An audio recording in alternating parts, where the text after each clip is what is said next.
আসসালামু আলাইকুম ওয়া রাহমাতুল্লাহি ওয়া বারাকাতুহু নাহমাদুহু ওয়া নুসাল্লি আলা রাসূলিল কারীম আম্মা বা'দ।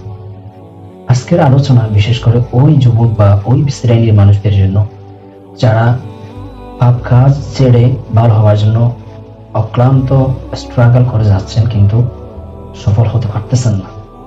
বারবার ছেড়ে দেওয়ার জন্য চাচ্ছেন পাপ, কিন্তু আবার লিপ্ত হয়ে যাচ্ছে।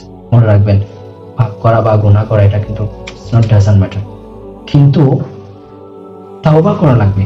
গুনাহ হয়ে গেছে বা পাপ করে ফেলছেন, এটার জন্য আল্লাহর কাছে স্বীকার করতে হবে, তাওবা করতে হবে, ইস্তেগফার করতে হবে। শ্রেণীর মানুষদের জন্য জাস্ট দুইটা ফর্মুলা দেব, কারণ এই দুইটা ফর্মুলা আমি নিজেই নিজের উপর অ্যাপ্লাই করছি।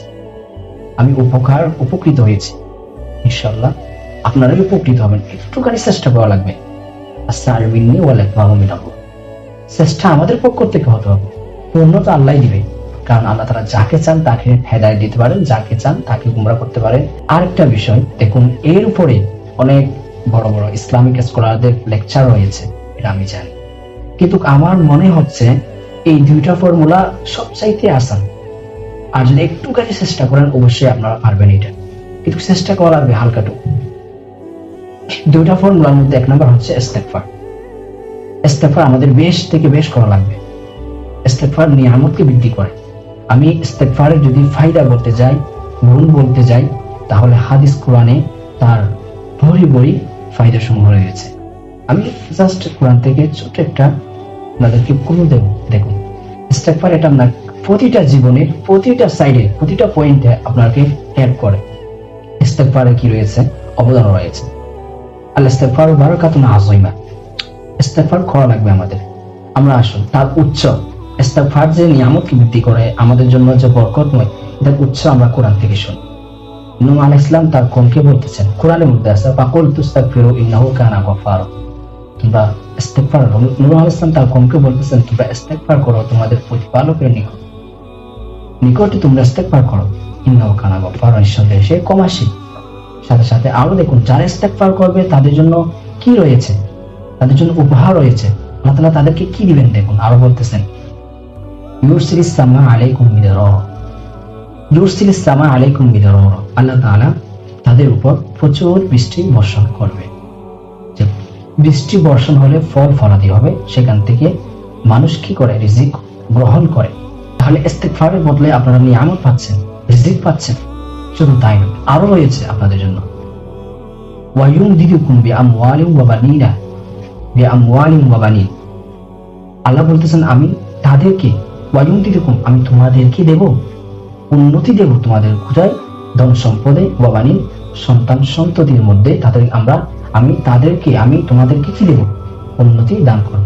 উন্নতি মানে আপনাকে ধন সম্পদ দিবে, সন্তান সন্ততির উন্নতি আছে, নেক সন্তান আপনাকে দান করবে আল্লাহ তাআলা। এরপর আসলে আরো আছে ওয়ায়াজআল লাকুম জান্নাতিন ওয়ায়াজআল লাকুম আনহার। আমি ওয়ায়াজআল লাকুম তোমাদের জন্য তৈরি করে রাখবো কি, উদ্যান, জান্নাত, ওয়ায়াজআল লাকুম আনহার, নদ নদী তোমাদের জন্য কি করব, তৈরি করে রাখবো। উপহার স্বরূপ তোমাদেরকে দেব ইস্তেগফার করলে। ইস্তেগফারের মাধ্যমে আমরা এগুলো অর্জন করতে পারি।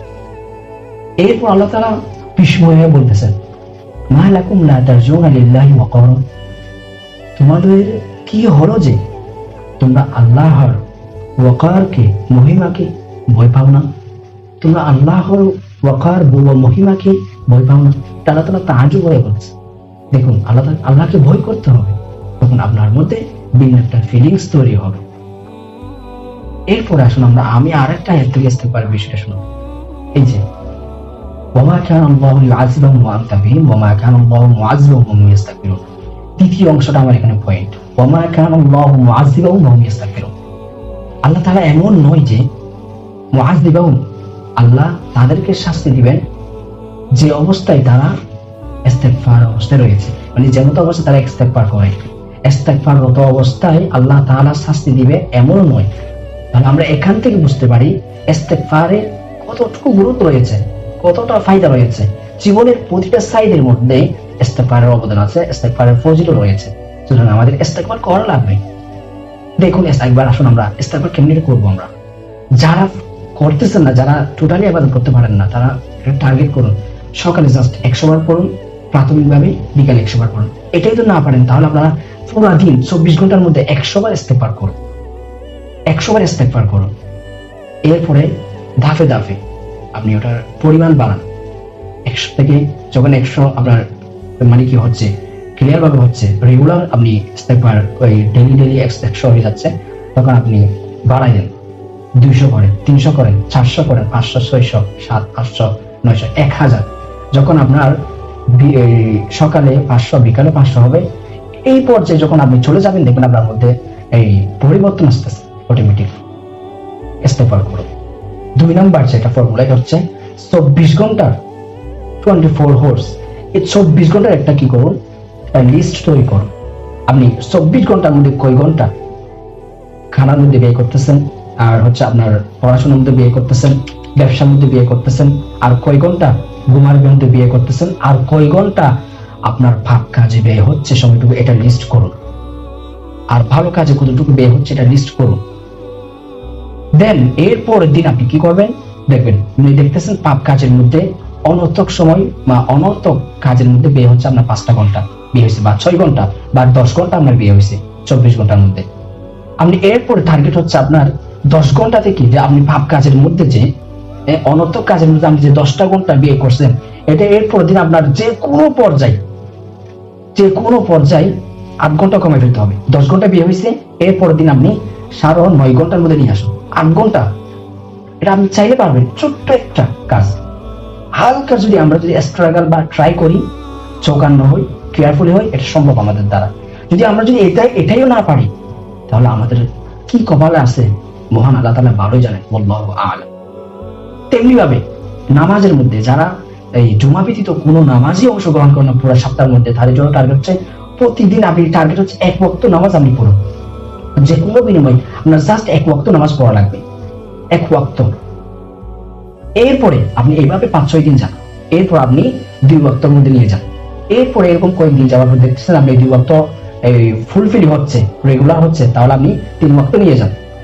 এরকম সফটওয়্যার বা সফটওয়্যার পরে আপনি এভাবে আগাতে থাকেন।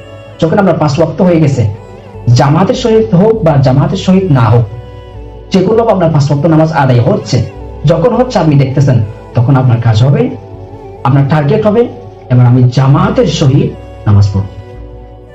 তেমনি ভাবে যারা সুন্নত থেকে দূরে, সুন্নত আদায় করতে সক্ষম নয়, আদায় করার জন্য চাচ্ছেন, পারতেছেন না, তাদের এমন হবে যে কিরকম, তারা টার্গেট করুন আমি আজকে ঘুমানোর সময় ঘুমের দোয়াটা পড়বো, যখন উঠবো আমি ঘুমের দোয়াটা পড়বো, ওটা যে দোয়াটা আছে ওটা পড়বো, আমি সুন্নাহ আদায় করবো। দেন আমি যখন খানা খেতে যাব, যে সুন্নাহটা আছে ওটা আদায় করব, যখন খানা শেষ হবে যে সুন্নাহটা আছে সেটা আমি আদায় করব। এরকম টার্গেট নিয়ে আপনি কাজ করুন। 5 দিন আপনি টার্গেট করবেন আমি এই জাস্ট 4টা সুন্নাত আদায় করব। এরপর আপনি এই স্টেপ বাই স্টেপ আগান, দেখবেন ইনশাআল্লাহ আপনি পারতেছেন, আপনার মধ্যে পরিবর্তন আসতেছে। আস্তে আস্তে আপনার অনর্থক কাজের মধ্যে সময় ব্যয় হওয়াটা কমে যাচ্ছে, ভালো কাজের মধ্যে যে সময় কম ব্যয় করতেন, এটা আস্তে আস্তে বাড়তেছে। সাথে সাথে আপনার মধ্যে পরিবর্তন আসবে, আল্লাহর ভয় আপনার মধ্যে চলে আসবে। আল্লাহ তাআলা আমাদের সকলকে ভালো কাজ করার তৌফিক দান করুক, খারাপ কাজ থেকে হেফাজত করুক।